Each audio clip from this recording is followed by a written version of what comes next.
अन्न व औषध प्रशासनाच्या प्रयोगशाळेतील रिक्त पदांमुळे कर्मचाऱ्यांवर ताण येत असतानाच अचानक 2 शिफ्ट आणि सुट्टीच्या दिवशी कामाचे आदेश दिल्याने 29 अधिकाऱ्यांनी IAS अधिकारी तुकाराम मुंढे यांच्या विरोधात तक्रार दाखल केली आहे।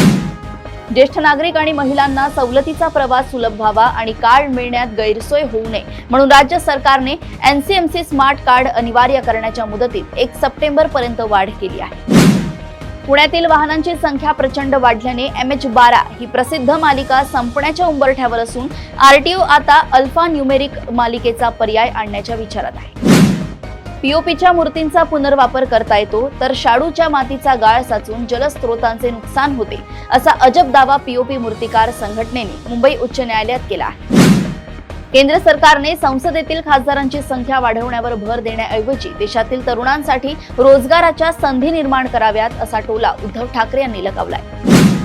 हवामान विभागाने कोकण, मध्य महाराष्ट्र आणि विदर्भातील काही जिल्ह्यांमध्ये विजांच्या कडकडाटासह मुसळधार पावसाची शक्यता वर्तवत नागरिकांना सतर्कतेचा इशारा दिलाय।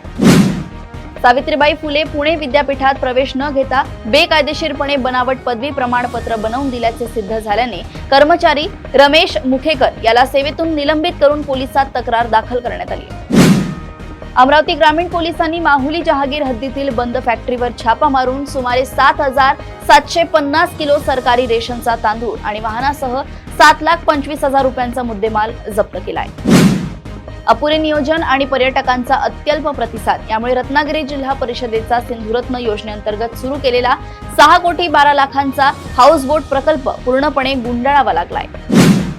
राज्यातील 2 लाखांहून अधिक माजी सैनिक आणि वीरपत्नींच्या कल्याणासाठी तसेच त्यांच्या बचत गटांच्या उत्पादनांना बाजारपेठ मिळवून देण्यासाठी सातारा आणि पंढरपूर येथे सर्व सोयींनी युक्त अद्ययावत संकुल उभारण्याचा निर्णय शासनाने घेतला आहे। प्रदेशातील अशाच टॉप 10 बातम्या मी ऐश्वर्या आपल्यापर्यंत घेऊन येत राहील। तोपर्यंत बघत रहा देशोन्नती। नमस्कार।